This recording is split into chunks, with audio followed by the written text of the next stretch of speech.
おはようございます。宮古島シャンティの千春です。今朝の7時半。日付は5月2日なんですけど、湿度めちゃ高いです。もう朝起きて歩いただけで床が濡れてるみたい。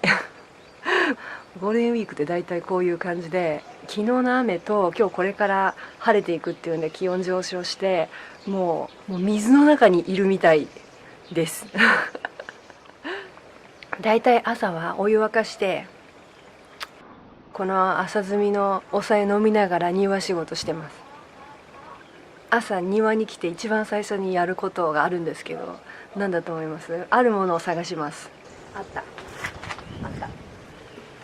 これで一日が始まります。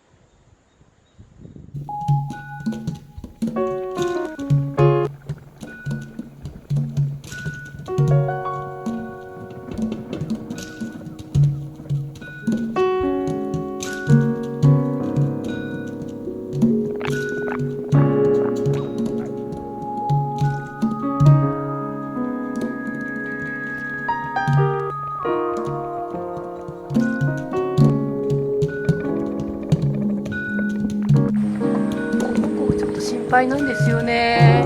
元気に育ってくれるといいけど。愛してるよ。